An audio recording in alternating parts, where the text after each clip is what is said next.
Hello, and welcome to episode 6 of Not Morning People, a show where my friends Chris, Laura, and myself talk about life, technology, and share stories. Today we're joined by Emma Barnes, and we are talking about creating or learning to create, and we're going to talk about the differences between those two things. Okay, getting started.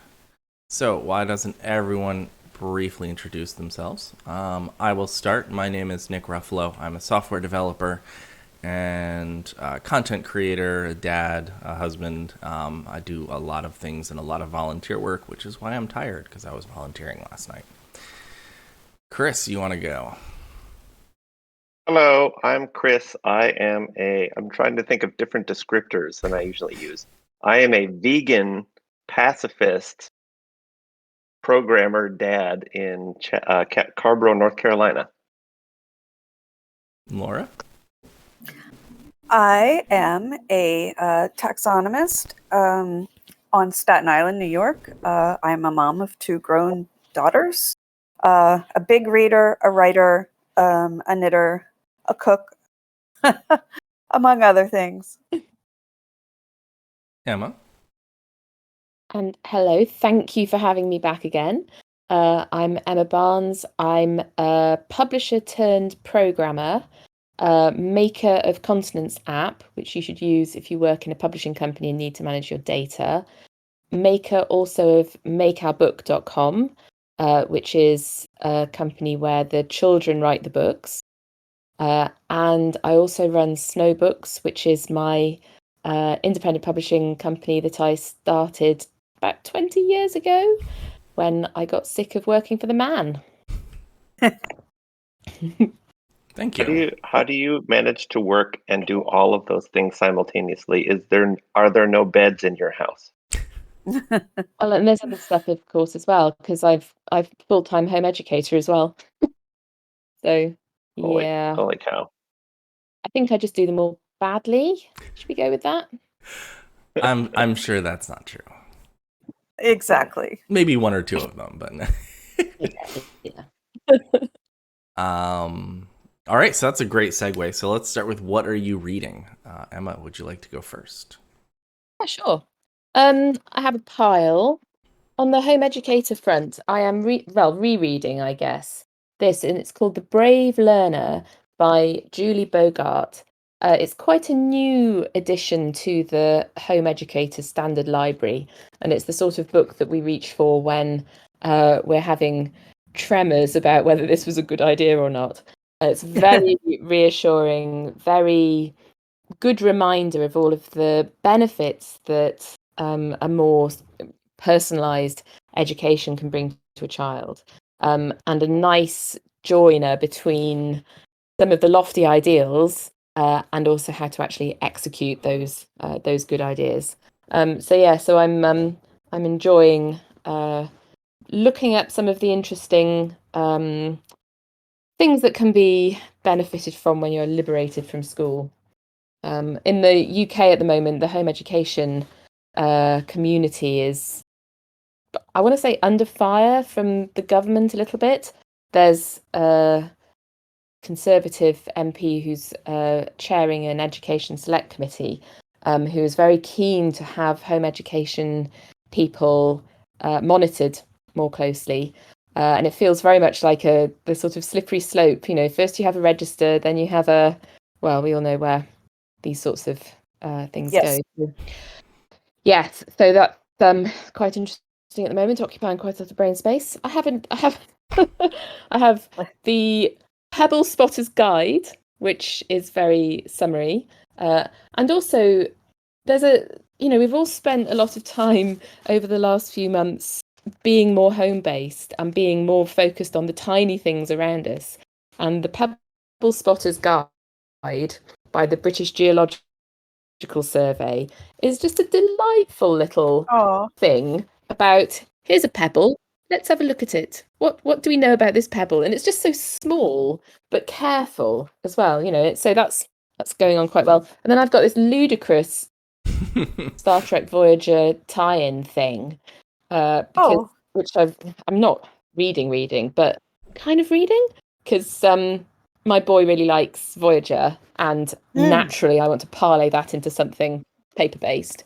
So it's a bit hit and miss with the old fan fiction, this one's fine, but you definitely, as a parent, have to read these things first to check that, certain Yes. topics have not been explored too closely.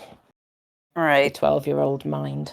That Emma, Pebble are book sounds public awesome. schools over there doing vaccination mandates or not?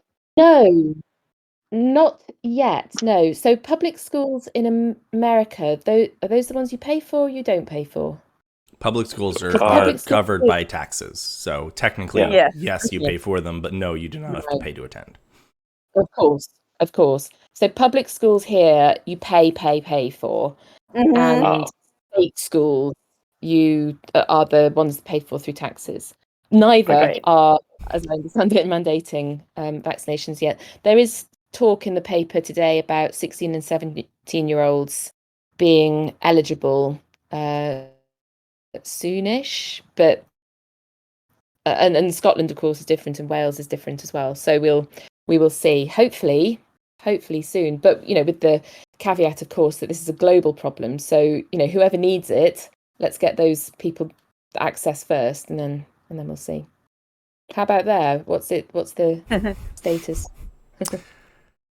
I would say it's very county by county, right? Like it's state by Yeah. Right. state. Every state has their own rules. It seems like the private schools, so like the ones that are where you at the college level, like Duke University near me, like they're really on it. Like they pretty much immediately required like all of our staff need to be vaccinated or you're fired, and everybody coming back in the fall, you have to bring your Mhm. CDC card, like no excuses or you can't come. Literally, you can't come. So like they Right. obviously can make their own rules, but the statewide system, especially in North Carolina, is like super majority Republican, and obviously you have all heard about. We always make national news for the wrong reasons, like the Pulitzer Prize winning journalist who was the creator of the 1599 project, 1609 project. I always forget which year it is. 1619. 1619 project. Basically like was denied tenure and ended up going to Howard University because of racism. Yeah. Like basically because of racism. Let's just say what it is. But those same Yes. people run, UNC and the mask mandates for all of the public university level schools, and they're not requiring it at all. Even though like about a year ago, we also had a national fail of like we're not doing masks, and then immediately every student got COVID and they shut down the Yeah. whole campus. It was a massive disaster. But we're going to do that again. Yeah. Oh well. Now we have Delta Plus. Delta Plus variant now with 42% more variant. God. Yeah, look up Delta Yes. Plus. It's awesome. Nah, New variant. More contagious apparently than regular old Delta. yes, that is certainly true. Laura, what are That you is. what are you reading? I am reading. I'm in the middle of The Overstory by Richard Powers, which it won the Pulitzer a couple of years ago, I want to say. And it's gorgeous. It's absolutely gorgeous. And I can see myself coming back to this again and again. Just absolutely beautiful. What is the basic plot? No spoilers. It's broadly speaking, it's about trees. Trees. I like trees. So like in the same way that Moby Dick is about whales. Yes, exactly. Okay, Yep. cool. And Chris, what are you reading? So I'm reading my sound test. I was reading from this article, "The Case for Reparations" by Ta-Nehisi Coates. Mhm. I saw it mentioned in an article Yes. about reparations on one of the news clips that I regularly watch on YouTube. And I was like, wait a second, I don't think I've actually read this whole article, and I'm about halfway through it. And it's just one of these articles, sort of like reading The People's History by Howard Zinn, right? Like where every page you're like turning the pages like this because you're just so you're so angry that like Yes. all of this stuff happened, that it's, like that the racism of you know financial equity in America, and probably not just America, is like been Mm. baked in from the moment they created like the country, Yes. certainly, and then even when they created like the FHA to make mortgages available to all Americans, like it certainly was not like made available to people of color. And so like in this the example he uses is Chicago, which is where I'm from. um Mm. so it's just one of these things where like it's hard to put into words just how, and like the fact that just by being who I am, I'm like complicit to the bone marrow in all of it. Mm. So like as I'm reading it, I'm trying to be like, how can I affect change here? Like how can I, now that I'm here and I'm like a white dude, like what can I do to be part of the solution, right? Beyond Hmm. reading and educating myself. So I'm trying to figure out how I can do that going forward. I Awesome. read that article when it first came out. I was on a plane. So I was a captive audience in a way. There wasn't, Yeah. there was, I could devote my full attention to it, and it just, it, I will always remember that moment when I started reading it on the plane, and just, everything around me at that moment. It's that kind of piece.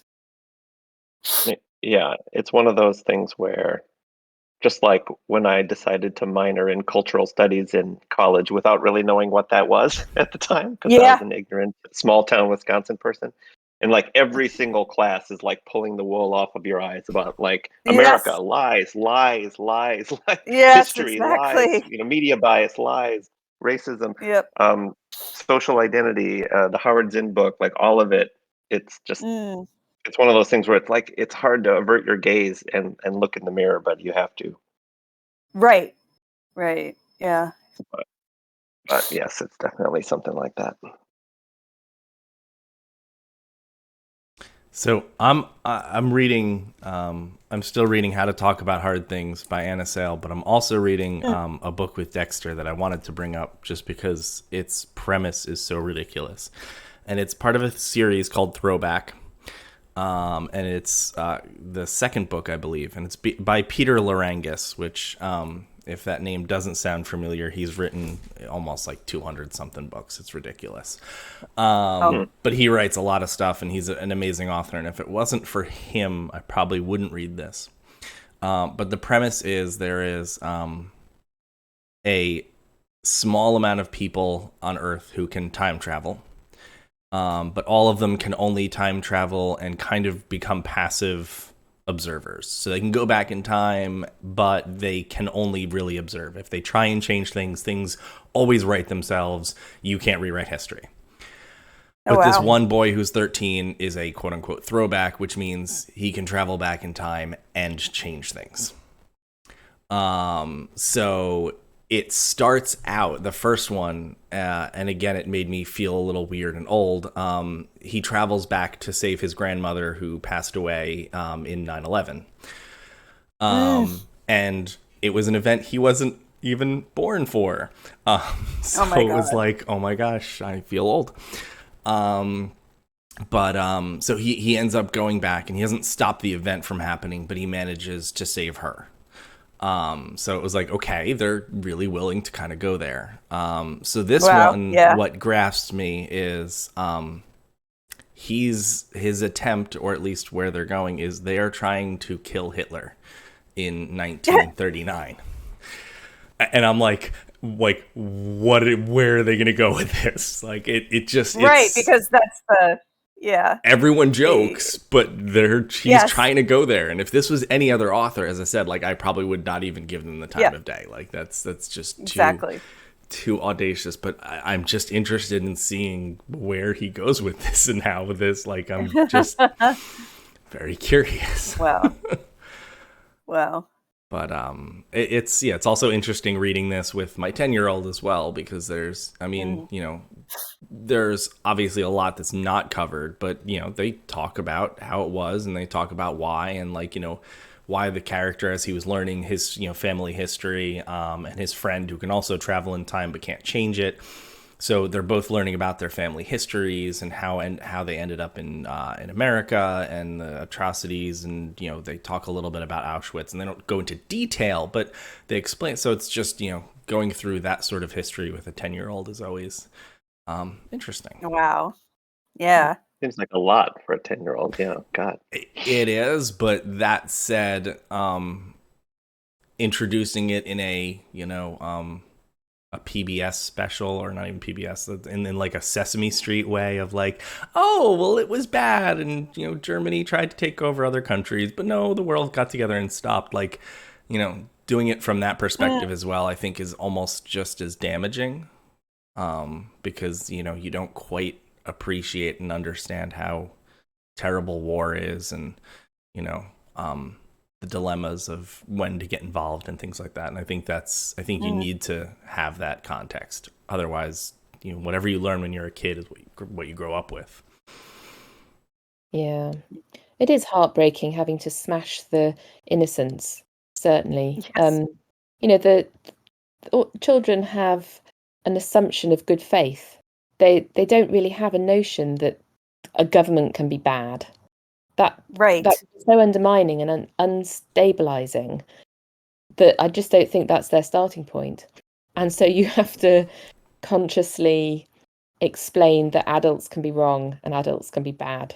And it's a horrible series of moments. Well, but it also contextualizes like the last 4 years, because we had some pretty bad. We had an attempted coup. And we still even have people who are denying, who may have been co-conspirators, who are denying that anything even happened at all. So we can't even move on from it. So it's also an interesting point to say, hey, look, what happened was bad, but it clearly could have been significantly worse. And this is why some people fought it so hard. So.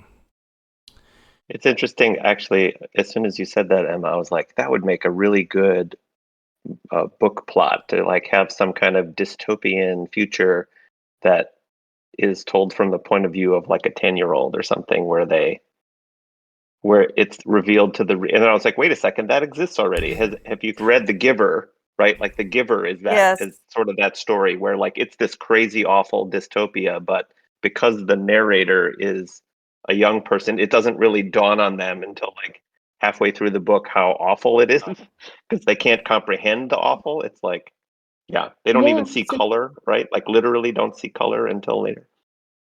Yeah. Good. Yeah. All right. So what are you looking forward to this week? Or I guess 2 weeks, because that's where we're going. So I guess I'll go in reverse order. So very much shifting topics. I got a commission to make an interactive crown. I'm running into some issues, but my hope is to have it completely finished this week. I don't have the battery plugged in, but this lights up, is sound reactive, and it will be awesome when it's done. So I'm looking forward to finishing this, because as fun as a project as it has been, when I make things for other people, it's always kind of, I want perfection until I finally say, no, this is just done, and then I can I can move on. So there's this like stress that's just goes when I actually finish a project. Is this a commission, or is this just something you came up with? No, it's a commission. A friend of mine is a musician and performer, and he wants something so that when he goes on stage, in fact, he is going to Rome, and I believe he's performing near the Colosseum, and he wants to bring this because he wants to wear a crown at the Colosseum. And I'm like, I will have it done in time for that. Don't you worry. That'll be a good marketing video for your Etsy store. Yeah. All right, Chris, what are you looking forward to?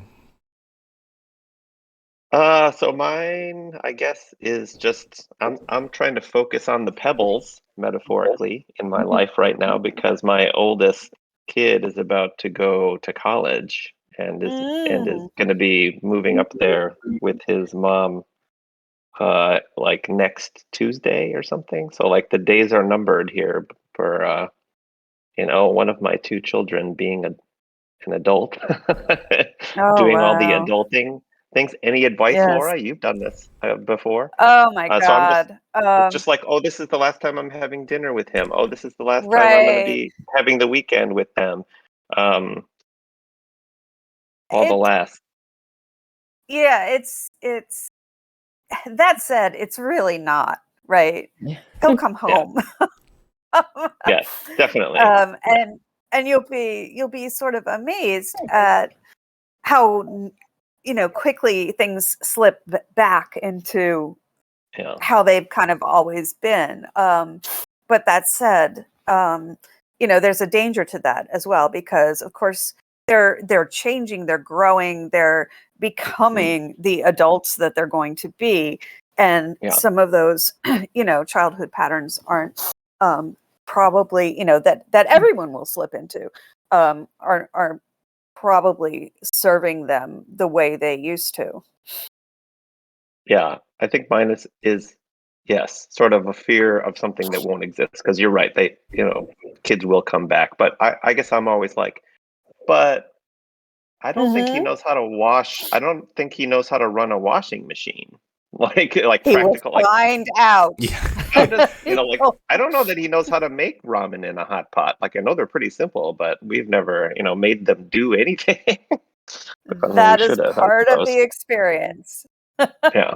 Is, So I guess that they will will work learn itself out. exactly, Yeah. exactly. They will At need to this eat. point, it's true. Your job as a parent is it's not ending, but you're definitely at a stage in life where you're taking a step back. You've equipped them with everything that they're going to Mm. be equipped with, and yeah, Yeah. it's tough. I just hope that I feel like yes, it's more of like I'm sort of stepping back into hopefully helpful advisor mode. Right, right, But exactly. yeah. Yep. Anyway. I've got three large stepsons, as well as a Mm. 12-year-old. And the youngest of the stepsons is going to university this month, hopefully, if he gets some results from the exams that never happened. I'm very confused on how it all Oh works wow. this year. Yeah, the middle one is in the middle year of his university, and the oldest one is in the next room along playing CS:GO. So he's graduated into a market that doesn't exist and feeling our way on, what is the next stage of life nowadays. So yeah, they Right. come back. Uh, yes. Well, what was And the oldest one's specialization in school yeah, or he did. major? I think they just do a thing. I don't really know the vernacular. He did economics, and in fact, they're all doing economics. Just to, Wow. I know, it's kind of a mashup of history, geography, maths, and fun. So that seems to be very appealing. It's funny. I see them filtering back, and I notice that as you say, the laundry is not quite. The skills aren't quite there. So it's like having a crystal ball for the youngest one. So I yelled into Ro into the kitchen the other day and said, Ro, seasonal vegetables. This is asparagus. You figure out how to bend 4 asparagus spears, and then we've got that. And then Yeah. you peel a carrot. Go. Trying to make sure that these basics are in. Right. So if you're trying to be forward thinking though, I guess you should get a book on how to be a wait staff at a restaurant because there's a big shortage of those, Oh Yeah, right? God, You don't need to yes. go to college to get a job in restaurants. drive a lorry. Yeah. Yeah, Mhm. exactly. Yeah, there's always going to be work in the supply chain. Yeah. That Yeah, is weird true. times. Yeah. Well, send him our love. I'd be good. Yeah. And Laura, what are you looking forward to? I am looking forward to two things. Most immediately, I have a vacation week next week. So that will be nice. I'm not going anywhere in particular, but it will be nice just to have that downtime. So I'm very much looking forward to that because work has been incredibly intense lately. And I am also, quote unquote, graduating from my master's program this coming Monday. Wow. So, Whoa. yeah, I'm looking forward to that and ultimately getting that piece of paper in the mail. Will you Well send us done. a link to when you're doing your live valedictorian speech? Ah ha ha! No, I'm not going to. The jury's out on whether or not I'll even attend. But I'm sure I'll have it on in the background. Well, at least send us a link to the place where we can all print off our wallet and 5x7 versions of your cap and gown pics. Oh my god! It's just a zoom filter. You press the cap and gown Yeah, zoom filter. exactly. It superimposes Exactly. them on you. Hmm. And Emma, what are you looking forward to? Well, I've just had my holiday. I've had the last 2 weeks doing much similar to you, except without the academic achievement. I have bimbled around at home, and we gave it a name. We said we're having a hub and spoke holiday. So we stayed at home and we drove kind of out into our environs such as we did. So, and it turned out we ended up going to entirely transport-based museums. Apparently that's all we do. So we went to Portsmouth where there are ships. We went to Birmingham where there are cars. We went to Didcot Railway Centre where there are steam trains. And we filled our boots with the hope we now consign to the past and we can look at them in historical museums. I'm going to take Roe and a friend to Bletchley Park, which is where the codebreakers were in World War II. Alan Turing led the Yes. team there. And this was one of those examples, actually, of getting children to confront the injustice abysmally by the government and committed suicide at the age of 41. Right. So it's fantastic that there's a museum to honour his contribution to ending the Second World War 2 years early. So we will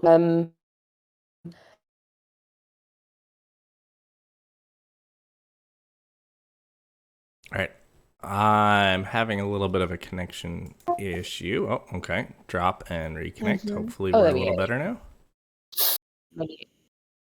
Apologies. No, Back that's in the room. okay. Great. Technology's not perfect. And that's Yes, okay. so you probably no, exactly. Anyway, history is important. Yes. That's the Yes. big lesson of Friday. So that's what we'll I was How just about you, thinking Nick? about in the future there'll be museums for stuff that's new now. Like we'll go to this museum for like Amazon drones. I'll be like, remember when the drones were this small? God. Well, there are certainly computer museums, and there's certainly technology museums that are very interesting. Oh yeah. Used to be a store in New York City called TechServe, which was in its own way. It was a It's still Mac there. house. Is it still there? Of Because course. It's on like well, 43rd, I believe. it used to be on, I want to say, 23rd Street. Maybe it's 2030. Yeah, it's up there. I mean, it was there 4 years ago. I can't imagine it went under in 4 years. Actually, they pivoted. Oh. They only do B2B now. They don't do B2C. But Okay. it was the Apple Store before there was an Apple Store. They're an independent store, and you'd walk in, and it was like being in an Apple museum. They had all these old models. It was incredible, and then they had the new stuff, of course, because the new stuff was for sale. But um, they also my youngest daughter really loved. They had one of those egg chairs, egg shaped chairs with a hole in it, and so they had one of those. So while you were waiting for your thing to get fixed, you would sit in the egg chair, and a Coke machine that the Coke was 10 cents a bottle, and it was these tiny little bottles. And I believe it was Mexican Coke because it had real sugar in it and not just, cane syrup. It was just an amazing place to hang out and get like this face full of computing history. And that was where I met Ice-T. A lot of celebrities would go there. Huh. Very So was he sitting in the egg chair? There was also, like these rows of benches where you would wait.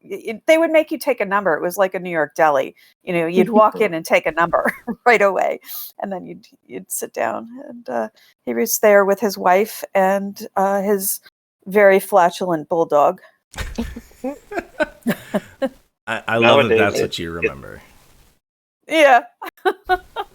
It's very much like repair. Nah, just throw that into the landfill, get another one. Like I have these Apple monitors, like the Pro XDR displays, and one of them just went out, but it was still within the 1-year warranty. So I lugged it down to the Apple store, made an appointment. I was like, well, why don't you take a look and get it repaired? And they literally didn't. I don't even think they even looked at it. Like they were just like, well, we don't have the tools to work on these here in the Apple store. In fact, we don't sell a lot of these, so this is the first time I've seen one, which I thought was kind of funny. But they literally, well, we immediately just ordered you another one, which is great customer service. So it's fine. We're not even going to power it up.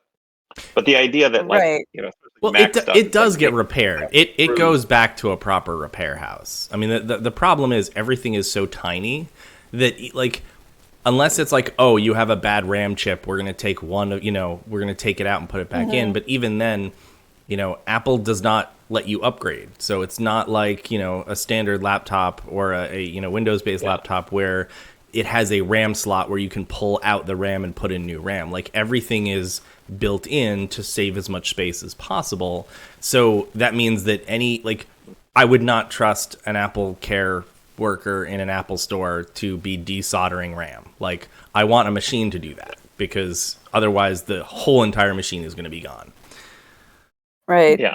I guess all I'm saying is Apple especially is very purposefully designing stuff so that you will want to, everyone thinks they're moving to the subscription model where everyone's just going to trade in their phone once a year. Yeah. Because it's part of your plan. And it's like really planned obsolescence so that people need to get more junk and fill the landfills faster. Like that's their business strategy.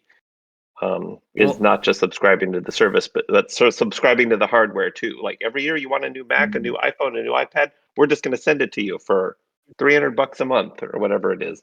So that part of it is annoying, and it discourages the makers and the upgraders and the tinkerers and stuff because you can't it's soldered closed. That's all I'm saying. Well, I do just want to point out most of that doesn't end up in the landfill. Most of that ends up in the secondary market. So when you do your phone trade-in or things like that, they get sold to India. They get sold to emerging markets that cannot afford the new device. So very few things, unless they are completely broken, end up there. So because it makes more money. I mean, think about it this way: they literally sell the device twice to you. So okay, but there's still a whole lot of negatives. I just wanted to point out that landfill part isn't necessarily as much as you think.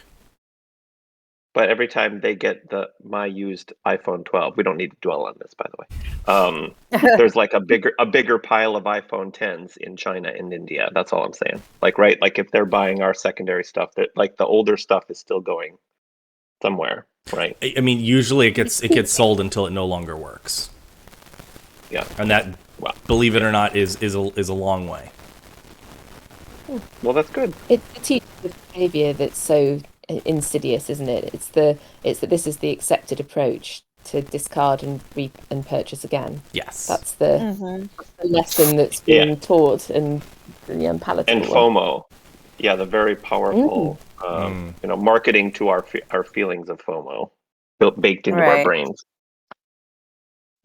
Anyway, So with that transition, so our main question and topic, for which we have, I guess, about 20 minutes to discuss, is the difference between creating and then what you create, and then the concept of learning to create. And this was kind of sparked on by 2 episodes ago, we were talking about children creating content.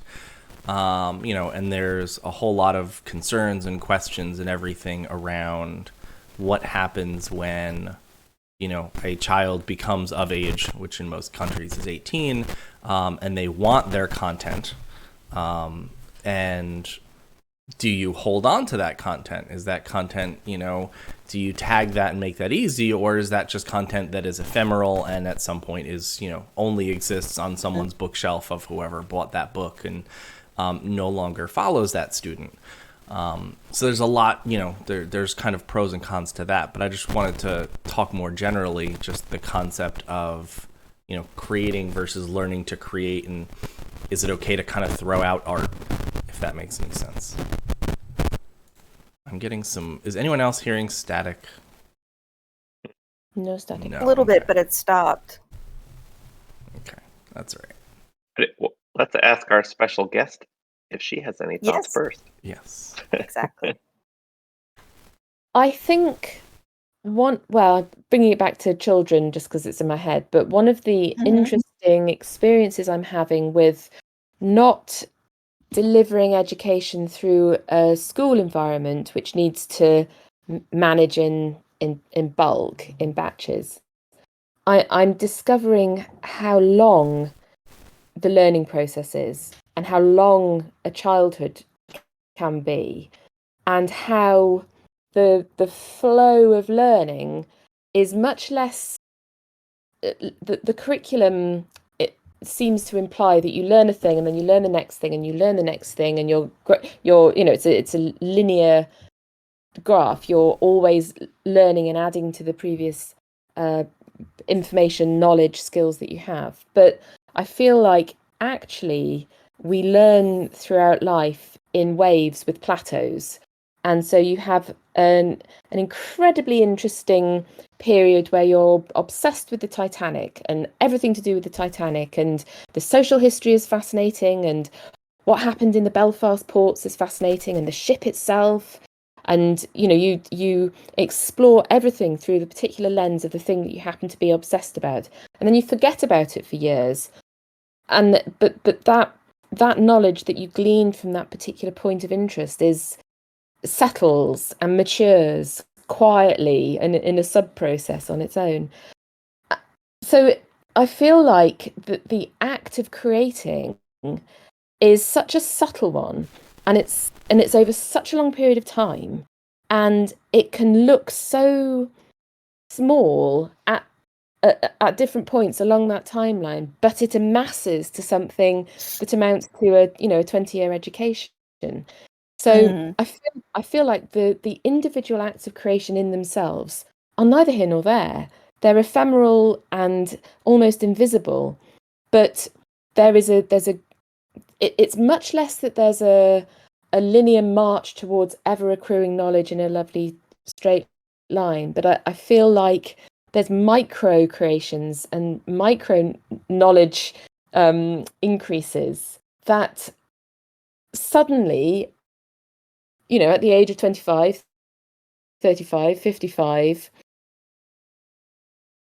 build up to something greater than their parts. So I just feel like the more I understand the process of learning, the more I realize how complex it is and nuanced, and you can't just point at something and say, oh, a creation has occurred, tick.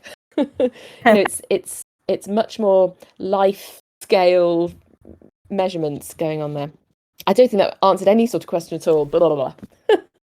Well, it's an No, interesting jumping off point. I think about a lot that, based on part of what you just said, that like, especially with kids who are moving out of tweens into teens into adults or whatever, that like, it seems to me that like children, and I'm generalizing based on a data set of two, like mostly are creating for the sake of creating, right? Like there's not a intention necessarily of like, I am writing a book because I want to sell it in the bookstore and become a noted author, and my career is, it's just like there's creations that aren't created yet in here, and I'm like with my kids, if you give them a Yeah. notebook and a box of crayons or whatever, like it just like they can't help it, like they just need to get it out there, and there doesn't need to be a reason for it.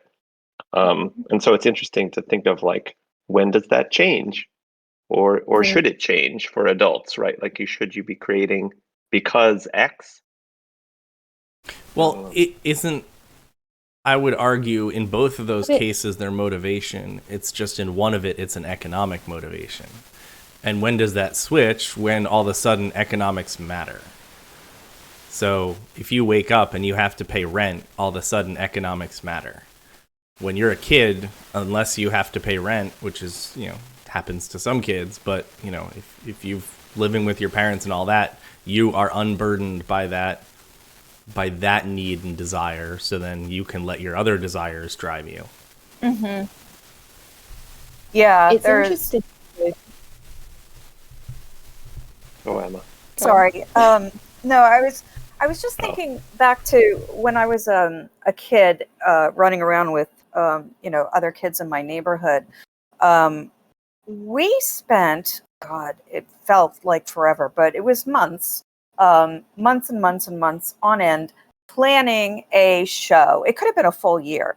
And we did finally perform the show, but really the fun was in planning it, practicing it, changing our minds, doing something new, and just that whole process.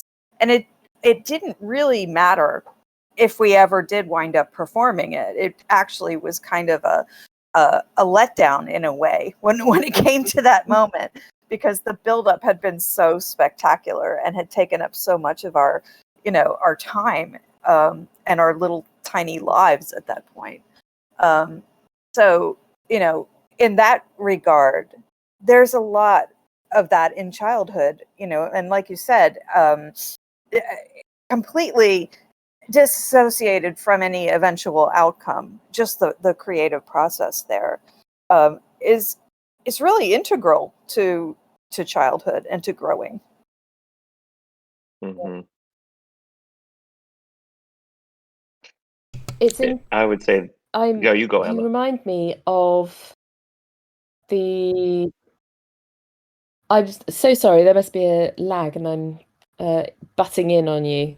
But the thing I've just thought of is about motivation, as you mentioned, and how I see such different to learn to code for the first time.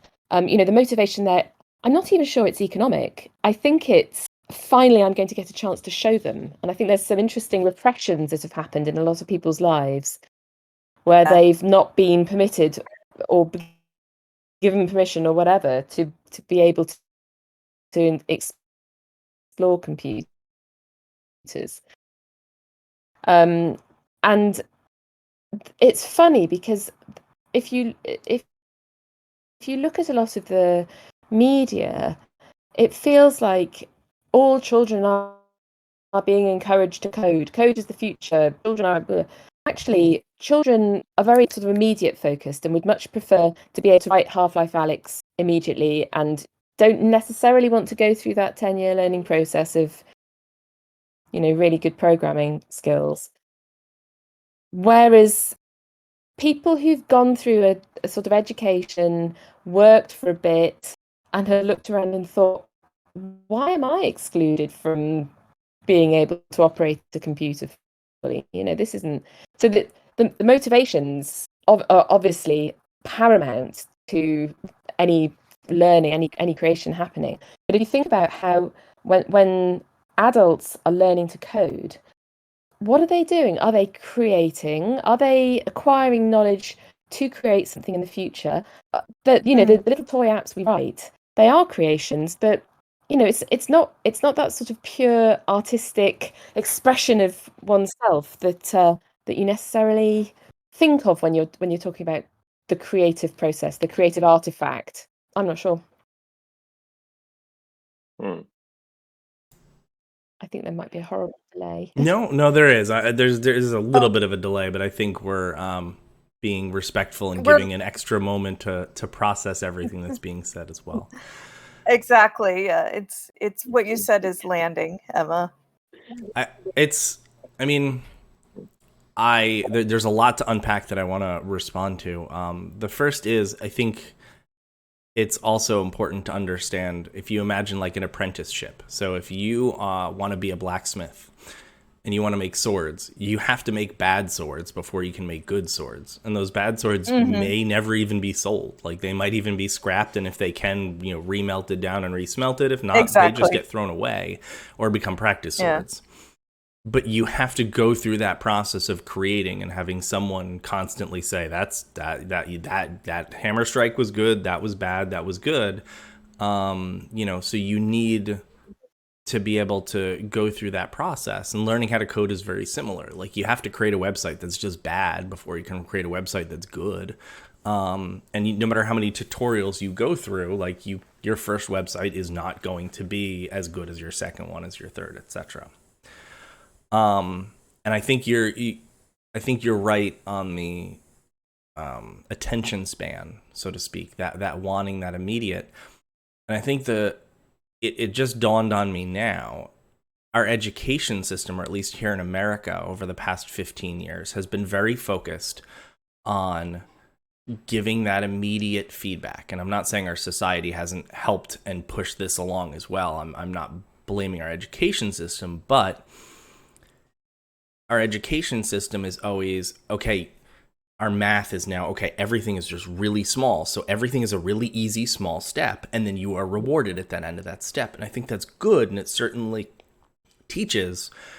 But what it doesn't teach is, it doesn't teach grit. And it doesn't teach the act of, like, making a book. Like, you have to just put a whole lot of time up front, or making that play. You have to put a whole lot of time into it. And at the end, it still might not be good. But you have to go through that to say, wow, that was a lot of effort. And next time I'm going to do it a little bit better, because I saw how much time and effort was spent on this, and I saw the result, and the result just wasn't good enough. Whereas if you spend 5 minutes and it's not good enough, like, what's the motivation to do better next time? Because it's only 5 minutes. True. I think about that kind of stuff a lot, the way that things like Scratch or Code Academy, or a lot of these things are very, like, gamified learning. Like, type this, not type this. And then, like, a dude's dancing and saying, you just set a variable. And you're like, okay, great. And Scratch certainly is a way to program for younger kids, where, like, you type a little thing, or you drag a little thing like a Lego, and then all of a sudden the lever moves. So it's very visual. But I also think, like you were just saying, Nick, like, is that necessary? Like, do we really need that as a motivation? Because I can remember when I was a kid, I'm old enough to remember that there used to be computer magazines that would have, like, programs, like pages and Yes. pages of programs in them. And then you'd, like, get one, and I'd go to my dad's for the weekend and be like, all right, today and tomorrow, all I'm doing, me and my brother are going to tag team typing this program into his TI 99 4A. And then at the end of it, you'd click run, and, like, literally sometimes you'd spend 2 days and you'd click run and it wouldn't do anything because either you Yeah. typed something wrong, there was a typo on the page that you could never fix because like you'd have to wait till the next issue and they caught it and they would fix it. Ugh. So like that was completely the opposite of instant gratification. Or, you would get to the end of like a 70-page program. I remember one specifically, it was called Mr. Bojangles.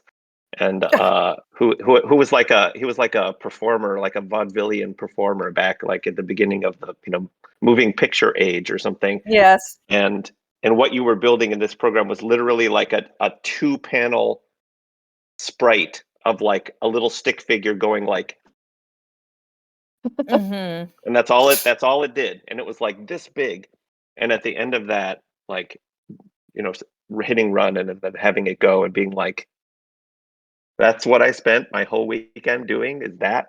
So anyway, this is just a long way of saying that, like, I was 11 and would still spend a whole weekend just like at the at the Apple Basic prompt, just typing in line after line after line with no, reward, for days.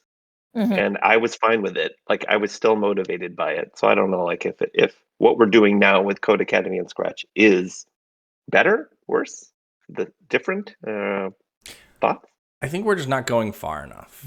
So I will say that the having to type it in from a magazine was not a great experience. I would say that is not beginner friendly. I would say that's not helpful. I would say that dissuades a whole lot of people who would be wonderful developers to never develop. So I'm glad it worked for you, and but I don't necessarily think that is a better way forward.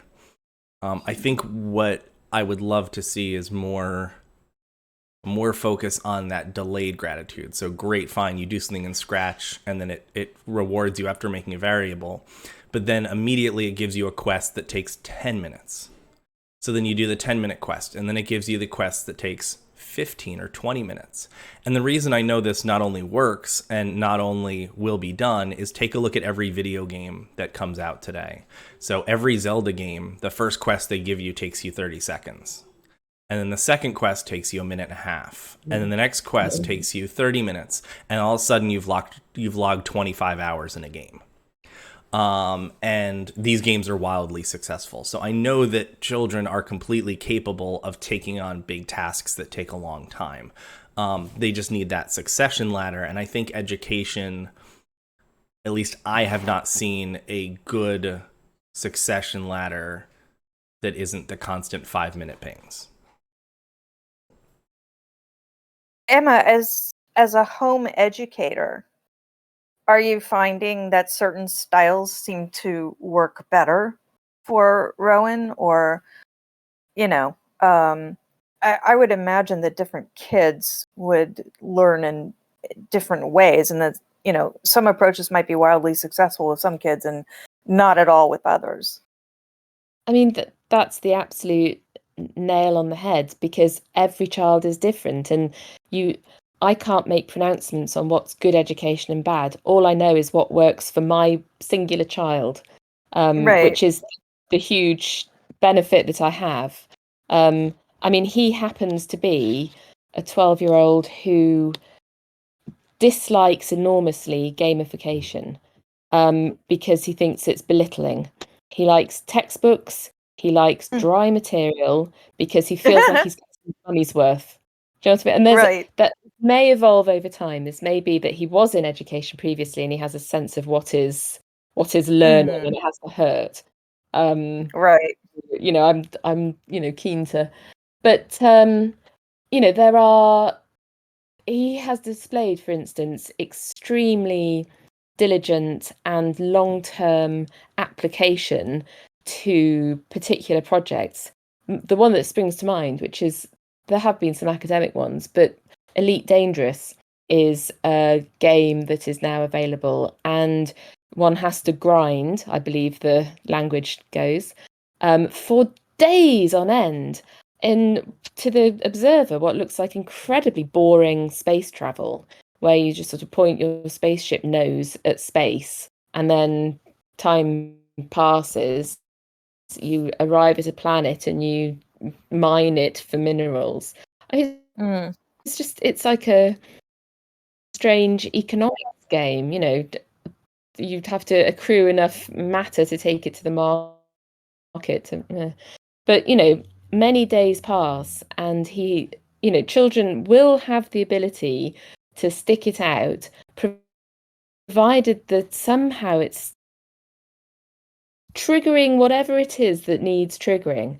I mean, this is the holy grail, isn't it? If we can figure out motivation, we can do anything. So yeah, I mean, I've tried most things, and I think because it's a moving feast as well. But yeah, I mean, how did you find it? Did you have two, completely similar children who responded to the same motivations, or did they all come out different? They do. From the jump, their personalities are evident in the moments after they're born. And yeah, I mean, my kids both. My older one was more sort of academically inclined, and my younger one was. She really thrived on her own sense of creativity, and she didn't need things to be structured necessarily in order to be happy. So, and of course that changes as they grow, right? So what is true of one child at one moment in time is not going to be true necessarily of that same child, 4 years later. Yeah. Or that afternoon. You're right. Yes. Maybe it's one of those things where, like, the holy grail of education, and maybe I'm saying something that's totally obvious, is like, here's this whole pile of learning that needs to happen, knowledge, history, and then here's all of these gazillions of individual kids, and then like the delivery method, right? Like the delivery method of that stuff into that brain, up until the last few years is like they had to take a one size fits all approach. Here's your biology textbook, and if you were outside of the, like, I can digest a biology textbook rubric method, you had a harder time learning. But now maybe technology can make it so that, like, the textbook learns about you. Like, you open the textbook, whatever open means, and like the textbook figures you out. What do you think, Emma? Absolutely. I mean, some of the most interesting tools that we've dabbled with have been exactly that, really reinventing what it is to be presented with data. There's a great website called mathagon.org, and it's an interactive maths textbook. They need to hurry up and do more content because we've burnt through it now. But it's great. It does have immediate feedback, but in stages as part of a larger piece. So if you're learning about, I don't know, simultaneous equations, there'll be 20 different things that you do throughout this chapter. But it pulls you along, and it's not entirely personalized, but it's better. And there's all sorts of incredible resources appearing at the moment. Another great one is Mel Science, who have done some, I don't know what they're called actually, 3D iPhone apps. I don't know. I have one of those Google Glasses things, and you put the phone Augmented in. reality. Yeah, thank you. Yeah. Get that. And you zoom into the atomic level, and it gives you a huge sense of vertigo because you're suddenly plummeting towards a carbon nucleus. But what fun! How simple. Do something as simple as that, and just bring a little bit to life. So yes, it's we do a lot of textbooky stuff. being who I am, of course, we spend the first 10 minutes proofreading the book and effing and jeffing about the dreadful quality of editorial nowadays, and which publisher is this, and then we actually get to reading it. We're both very allergic to words that imply that this is easy. So we look through the text for the words simple and easy, and all you have to do is, and so forth. And we cross those out because we're home educating. We don't need to worry about returning the book to the school library. Right. Not sure that I'm teaching him necessarily the right things, but it's an approach. That was actually one of the things that I used to do in my early Oh, really? years, that I had thankfully had drilled out of me, because I thought it would be. I mean, my approach and thought was, if I tell someone this is going to be hard or things like that, like, they would be afraid. Whereas if I could tell them, look, you can do, or this is going to be easy. So I'd switch my wording to, you can do this. And sometimes, and I usually at some point will stop and say, this can get, this is where things can get complicated. If you're having issues, just go back through steps 1 through 10 again, and, do that until you kind of get it, and then you can move on. But that was, again, sometimes you just need someone to reflect and tell you that what you're doing may seem right, but it's wrong. But I'm a fan of specialization, in that I think not everyone is going to fully grasp biology. And you might feed it in a million different ways, and hopefully you can, teach a basic. But I think, I think people need to, hold on, English. I think the biggest value that a proper education system can provide is to give you the chance to create in as many possible ways as possible, because you will never be paid to just learn something. Like, even if you're a biologist, like, you won't be paid to learn, you'll be paid to do an experiment and then apply that learning.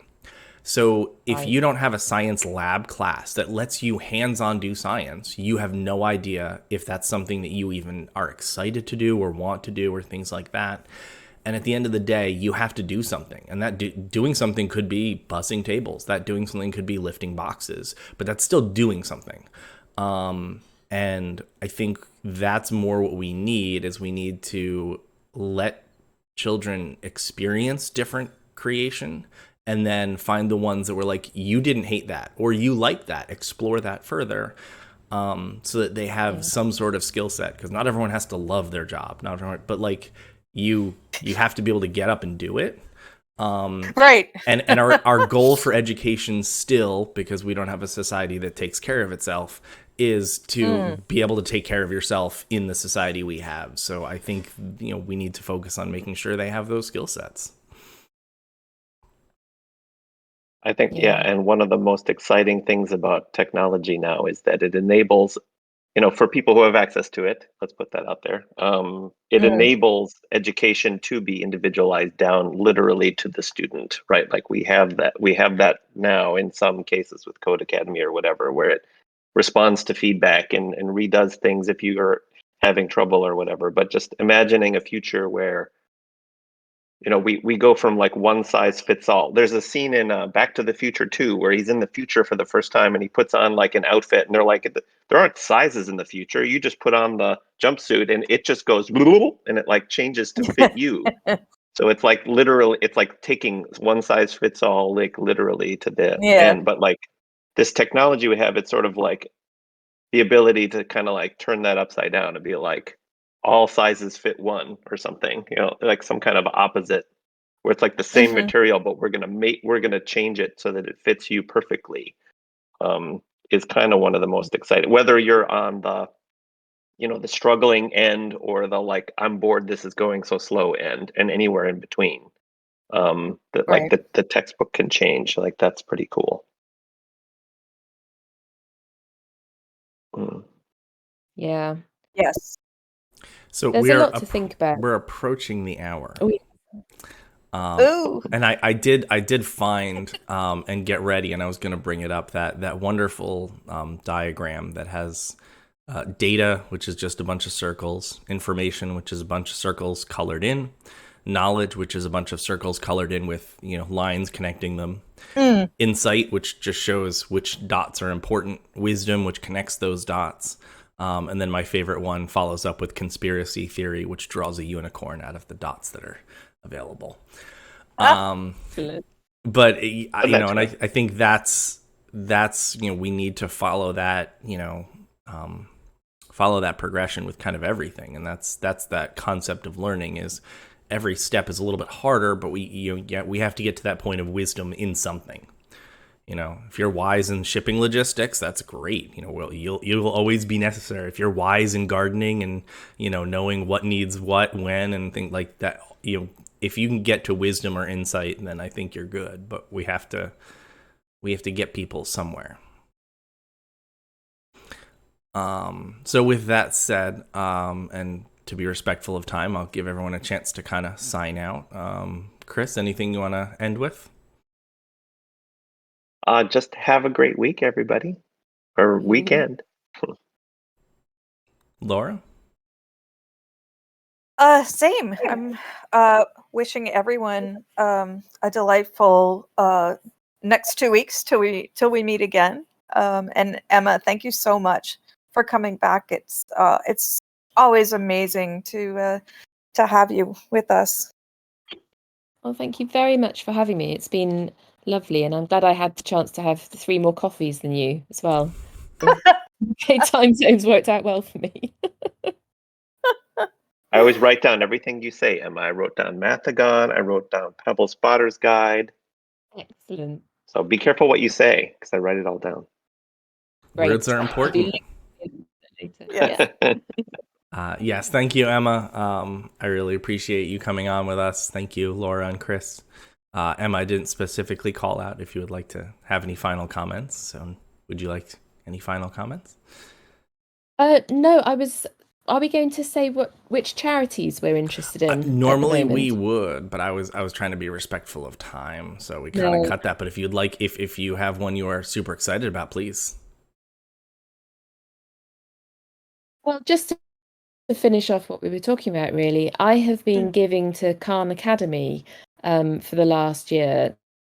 Not a huge amount, but it is a non-profit. And it's one of these resources that have delivered fantastic resources to me, but also makes that high available to everyone. So I'm a fan, and we'll throw them an extra $5. Wonderful, thank you. And again, just time-wise, because I do have to be very cautious of that, so we're just going to end here. And we can write in comments and whatnot. So thank you everyone for coming. Thank you for watching. This will be up on YouTube and podcast channels later today. And have a great week, and I'll see you all soon. Bye. Bye.